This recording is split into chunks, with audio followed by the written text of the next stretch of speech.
min bi kakani bi vendredi 17 janvier 2025 anga armée awa keleke minan chaman bawsro keleke minan mun soro la ni kakani Mali ni awa Chine ka coopération ani awa Turquie ka coopération o kɛra sabu ye anye blende chaman soro fo ka ta se minye keleke minan wɛrɛw ma bi tiɲɛ la an ka se ka an ka armée ɲamaw mun armée ɲama dilen do mun ma ka daminɛ an ka président yɛrɛ la ka ta se ministre de la défense ma fo ka ta se généraux to bɛɛ lajɛlen ma ka u fo k'u barikada sabula u nale armée kunna ani bi cɛ an y'a ye k'a fɔ kɛlɛkɛcɛw bɛ an bolo kɛlɛkɛminɛn de tun tɛ an bolo ka se ka kɛlɛkɛminɛn ɲini u sago la ka se ka a di armée ma armée ka se ka kɛlɛ kɛ a fɛrɛ ma an ka an ka jamana marabagaw an ka se ka olu fo o de kama mɔgɔ caman bɛ yen bi ni élection kuma f'u ɲɛna u dusu bɛ tiɲɛ u bɛ funu dɔwɛrɛ tɛ a kun tɛ dɔwɛrɛ sabula ni élection kun ye k'i ka ɲama ɲuman de sɔrɔ ɲama ɲumanw bɛ an kunna bi mun bɛ ka baara kɛ faso bi mun ka wulikajɔ n'u ka cɛsiri o bɛnnen don a ka se ka baara kɛ faso ye nin kɛlɛkɛminɛnba ninnu ni a ye ninnu ye nin bɛɛ lajɛlen de dira armée ma bi nin b'a yira an na k'a fɔ ko tare mun bɛ an kunna bi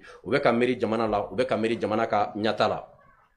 ni an bɔra ye an y'a ye ka fana France gɛn Niger ko nin de sira tiɲɛ Niger fana France gɛn an bɛɛ lajɛlen nana ka na France gɛn ka an ka hakilinaw kɛ kɛlɛ k'a fɔ ko n'i ye France gɛn ni France ka médiaw bɛ i fɛ yen wagati bɛɛ o bɛ continuer ka fausse information de di jamana kɔnɔdenw ma ka jamana kɔnɔdenw na fitinɛ ka a bila jamana marabaaw la an bɛ France ka médiaw ka olu fana gɛn o kɛra sababu ye an ka fangaw nana ka na basigi an ka armée bɛ ka baara kɛ jamana marabagaw bɛ ka baara kɛ kɛlɛkɛminɛn caman sanna o hukumu de kɔnɔna la ka se ka terrorisme kɛlɛ o ko an fɛ bi ko fantanya bɛ an na ko ji tɛ an bolo ko kolon tɛ an bolo ko minɔgɔ bɛ an na ko kuran bɛ ka tigɛ an fɛ balo tɛ an bolo an ko bɛɛ lajɛlen dɔnnen don o kun wɛrɛ tɛ o la o bɛɛ lajɛlen kun ye terrorisme min bɛ an kan banditisme min bɛ an fɛ yen rébellion min bɛ an fɛ yen a bɛɛ kun ye o de nka olu fana bɛɛ fa n'u ba ye jɔn ye olu fana bɛɛ fa n'u ba ye Faransi de ngo ni Faransi taara nin bɛɛ bɛ se ka ɲɛ sɔrɔ a Faransi tagalen kɔfɛ dɔ bɔra terrorisme na Faransi tagalen kɔfɛ an bɛ ka développement sira an bɛ ka a ta ni jamana saba in bɛɛ lajɛlen kɔnɔna la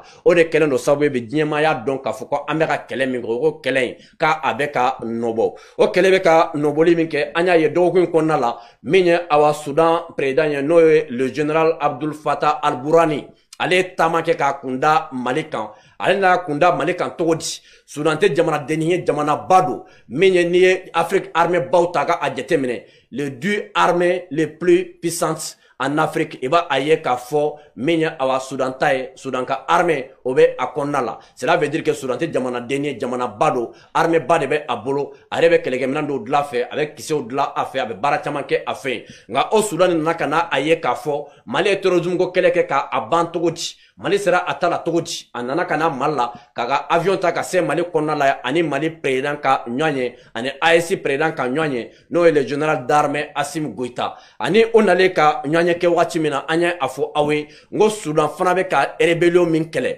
Sudan bɛ ka rébellion min kɛlɛ ni o rébellion ni o fana ta ka a jateminɛ o rébellion fana soutenir tɛ dɔwɛrɛ fɛ min ye Tchad ye Tchad de fana bɛ ka o rébellion Tchad de fana bɛ ka o soutenir Sudan bɔli min kɛra an fɛ o de kɛra sababu ye kunu an ye a ye k'a fɔ min ye général Mahamat min ye marshal Mahamat Déby ni an bɛ a wele ko Kaga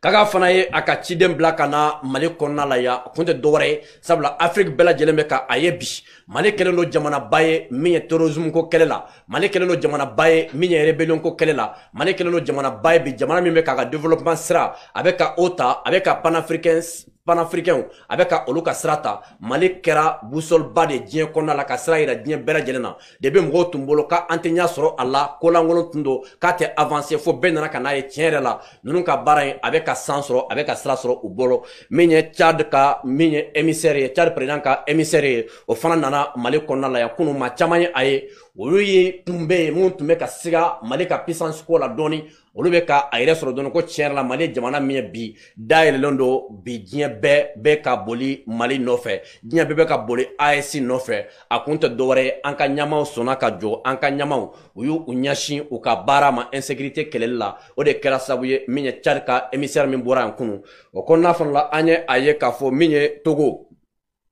n'i ye Togo Patrice Talon n'i ye ale ta ka jateminɛ dɔw yɛrɛ b'a fɔ ko Erdogan africain Erdogan africain soit Erdogan du Togo mɔgɔ caman bɛ awa Togo président fɔlɔ wele o la sabula fɔlɔ waati bɛɛ ale t'a fɛ jalaki yɔrɔ ka sɔrɔ ale la ale b'a ka intérêt ɲini fan bɛɛ a t'a fɛ yɔrɔ si ka tila a la an ɲɛ bɛ k'a ye bi hakilina min bɛ Togo la est ce que Togo t'a fɛ ka don AES la wa Togo be do AEC la ou ate do AEC la mi Togo ministre des affaires étrangères et de la coopération internationale no ye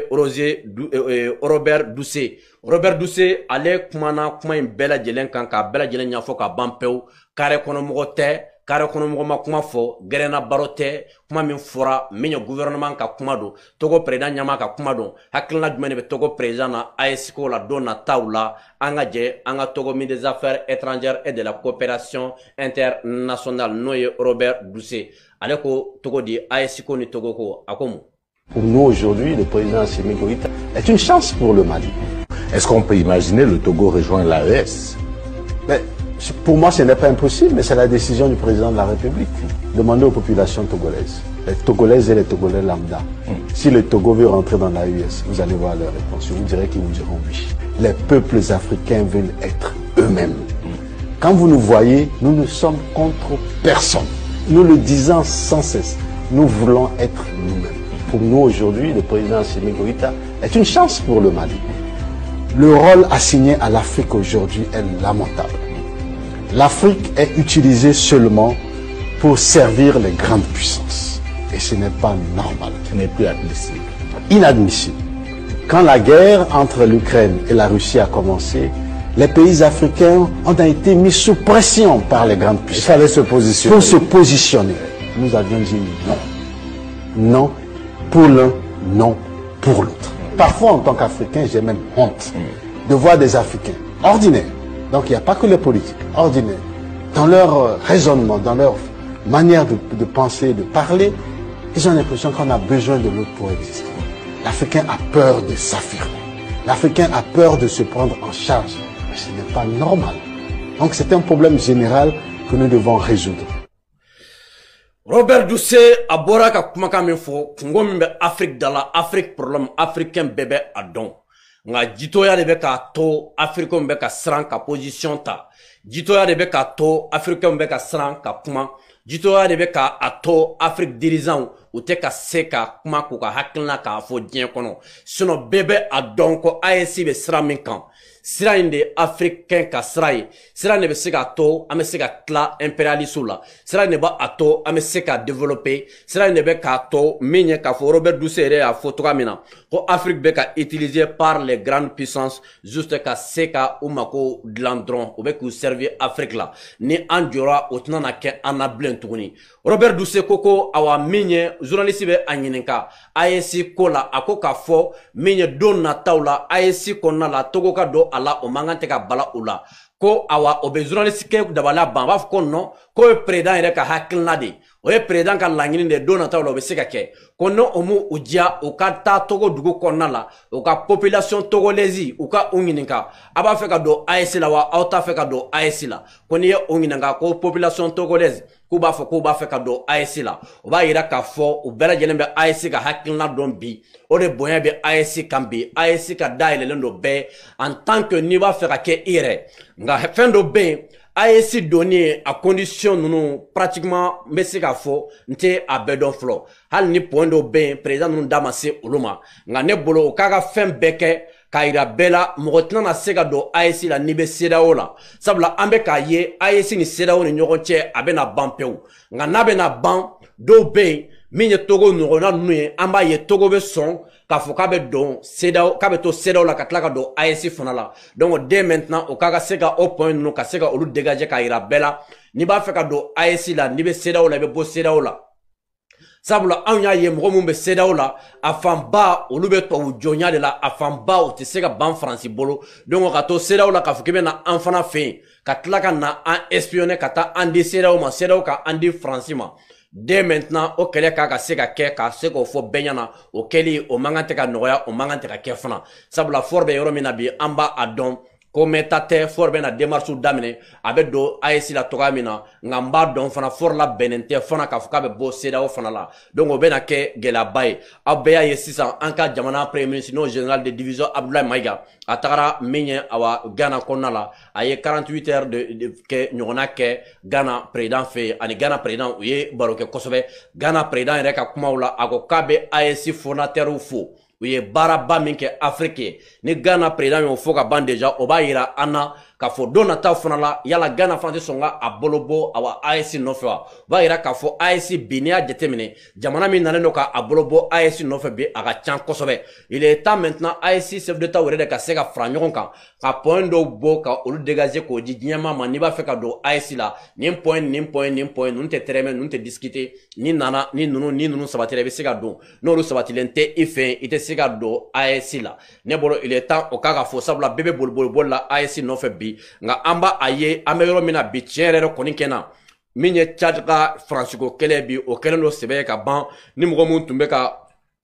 siga Tchad la mɔgɔ si man kan ka siga Tchad la tuguni sabula Tchad bɛ kɛlɛ min kɔnɔna la sisan ani Faransi ta o bɛ kɛlɛ yɛrɛ la donc Tchad tɛ piyɔn tuguni ko min bɛ Faransi ka bolo kan fo don nataw la n'a a falenna nka Tchad bɛ sira min kan sisan ani Faransi bɛ kɛlɛ yɛrɛ la sabula a bɛ ka a yɛrɛ ɲini Faransi fana y'a dɔn k'a fɔ Tchad ye a jugu dɔ ye a ye Mali ka jugu ye cogo min na a ye Tchad fana kɛ a jugu ye o cogo la donc il est temps maintenant Tchad ka a ɲini k'a positionner joona ni Tchad ma a positionner u bɛ fɛ ka fanga mun déstabiliser sisan o dɔ ye Tchad ye o dɔ ye Togo ye o dɔ ye Benin ni jamana saba in b'a dɔn Faransi bɛ na ani da ni jamana saba in de ni kan joona ka se ka ninnu déstabiliser sabula AES bɛ niveau min na bi jamana kelen mana sɔrɔ bi ka se ka don AES la o ye tiɲɛ dilen AES ma diɲɛ kɔnɔ bɛɛ ɲɛna sisan AES daminɛ ni jamana saba de nka ni jamana kelen nana ka n'a fara AES kan sisan o b'a yira k'a fɔ AES du a du bɛ ka bonya a bɛ ka kɛ duba ye o bɛ kɛ sababu ye ka Faransi ka se ka a ka dɛsɛ k'o da kɛnɛ kan bɛɛ lajɛlen ɲɛna donc jamana saba mun bɛ yen jamana mun b'a fɛ ka dɔn min ye awa AES kɔnɔna la bi Faransi la bɛnnen don ka fɛn bɛɛ kɛ ka se ka a fanga ka se ka olu dafiri n'i y'a jateminɛ Togo kɔnɔna la mɔgɔw tun ye Benin kɔnɔna la mɔgɔw tun ye ŋunuŋunukan caman fɔ k'a fɔ ŋunuŋunukan ninnu kɔnɔna la dɔw tun ko ko Benin fanga k'a dafiri la ko min ye awa a président ye n'o ye Patrice Talon ye ko Patrice Talon k'a bɛ tɛgɛla ka ban déjà dɔw fana ko a bolila ka ban nka an y'a ye o kuma ninnu si tɛ tiɲɛ kumaw ye min ye awa Benin a chef d'état major ale bɔra a kumana a ye kumakan min fɔ an bɛ na ale ka kumakan lamɛn Benin gouvernement fana kumana nka u bɛɛ lajɛlen ka kuma bɛ a yira k'a fɔ tiɲɛ yɛrɛ la u b'a fɛ ka don AES la bi a filanan fana min ye kuma kun fɔlɔ min ye k'a fɔ Benin président bɛ yen a ka mandat o ma ban fɔlɔ a bɛ yen bi basi foyi tɛ a la nka o ka chef d'état major ale ye kumakan min fɔ an ka jɛ an ka ale ka kuma lamɛn sɔnni an bɛ segin ka na don an ka jamukan kɔnɔ. Le Bénin a toujours recherché la synergie d'action dans la sous-région. Le président de la République du Bénin s'est rendu 2 fois au Burkina Faso. Je me suis rendu 2 fois au Burkina Faso pour proposer que nous travaillions ensemble. Je suis persuadé qu'un jour, ça se fera, je ne désespère pas. Même chose pour le Togo avec qui nous travaillons très bien.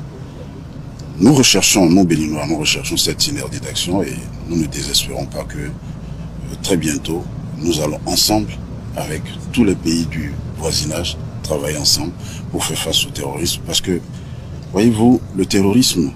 travaille en réseau. Ils font fi des frontières. Nous avons le devoir de nous entendre pour lui opposer une réponse qui est à la mesure de ce qu'ils font. Bon, nin kɔni kɛ nin ye kuma bannen de pewu i b'a dɔn k'a fɔ Afrique jamana fɛn fɛn bɛ yen bi kɛrɛnkɛrɛnnenya mun bɛ Faransi ka bolo kan u bɛɛ lajɛlen bɛ ko in tiɲɛ don ko in dogolen tɛ u si la u bɛɛ b'a dɔn bi k'a fɔ Faransi dɛsɛlen don Faransi de bɛ ka u dɔn problème na nka u bɛ ka dɛsɛ bi ka tiɲɛ fɔ Benin a ko Benin président tagara min ye Burkina siɲɛ 2 ale yɛrɛ tagara siɲɛ 2 a kun tɛ dɔwɛrɛ ye u ni Burkina bɛ se ka o tɛgɛ di ɲɔgɔn ma cogo min na ka se ka baara kɛ olu ni jamana fɛn bɛ frontière la u bɛ se k'u tɛgɛ di ɲɔgɔn ma cogo min na ka se ka baara kɛ baara jumɛn kɛlen don baara dɔw tɛ dɔwɛrɛ ye ka se ka terrorisme kɛlɛ an ye min fɔ ninnu ɲana depuis joona AES créé waati o de fɔra u ɲana ko en tant que ni Faransi bɛ jɛ la en tant que Faransi ka base bɛ i fɛ